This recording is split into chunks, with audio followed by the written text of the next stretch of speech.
Some wonderful memories. Eric and I used to sleep together on tour. Would you believe? We used to go into digs. We slept in a double bed.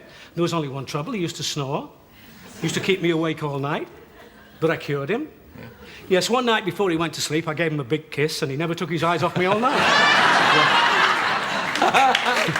You took an awful lot. We were just saying earlier on today, it's not everybody would want to be a straight man because you took an awful lot. The short, a lot of beating, hairy legs, and the stuff about the wallet, the bank on fire. Oh, that's not true at all. Better watch it. No, that's not true at all, actually. Yeah. No, well, I'm Yorkshire, you know, yeah. Terry, and I'm keen on money. Yes, I always have been. I've always been very, very careful. I mean, I started off in show business. Working the working men's clubs, and I used to arrange for people when I was on the club to throw pennies onto the stage, and then I used to do my clog dance, and they used to throw pennies to collect them all, and the more I clog danced, the more I got the pennies. Then I got sort of shouting out, "Throw silver," and I used to do that.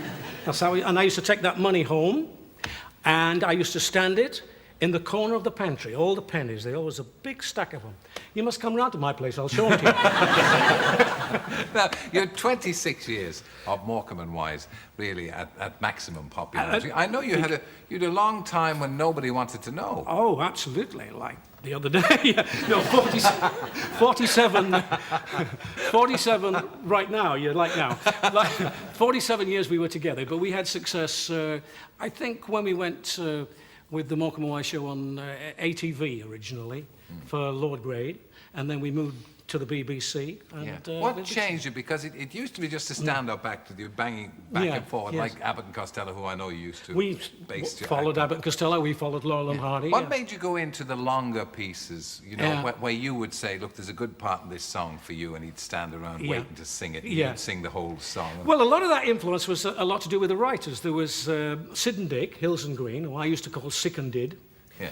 And then there was Eddie Braben, and because he was the one who started with all the plays what I wrote. Yes. You remember those? Those plays, what you wrote, weren't they magnificent? They were wonderful. Yes, they were queuing up to get onto them. They were? Yeah. I mean, you even used Laurence Olivier, didn't you? Yes, he did. He came on the show. Well, he didn't actually come on the show. He stayed at home, actually. Oh. He was on the phone, and he made up this joke about... I asked him, I said, would you come on the Morecambe and Wise show? And he said, Chinese laundry here. That was actors... comedy. That's what he did. And what about Ralph Richardson? Ralph Richardson, yeah. Well, he never knew he did it. I don't think so. I went to see him. I went to see him to his house in Hyde Park.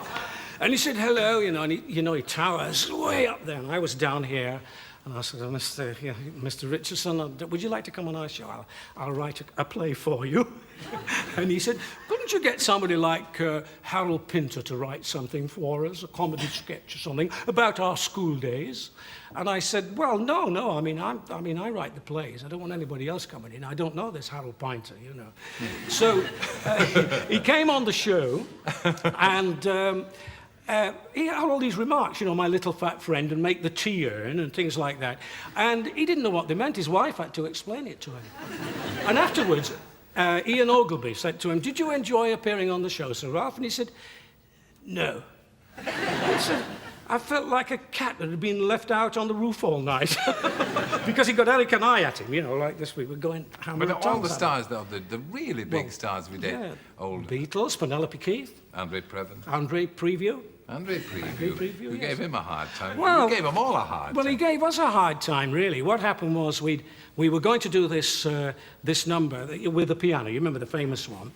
And when it came to do it, we said, next Tuesday. Okay, and he said, yes, I'll be there. And I said, where are you going now? And he said, oh, I'm going to Los Angeles. This was like on the Saturday. I said, we've got the full orchestra booked and everything. And he went to Los Angeles on the Saturday. He came back on the Tuesday morning. And I said, well, how did you learn the script? He says, I learned it in the car. I had a torch and I read it in the back of the car, coming from the airport. And he knew it better than we did. I'd like to see you do a situation comedy.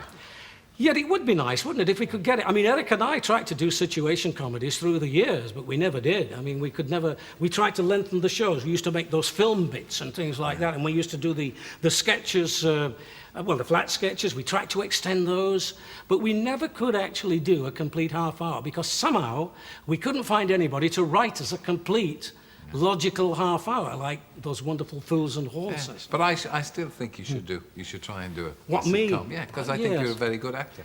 I thought you were the best straight man I've ever seen. Thank you very. Well, I'm acting now, you know. Are you? This is not you. No, this is not me. I'm an actor.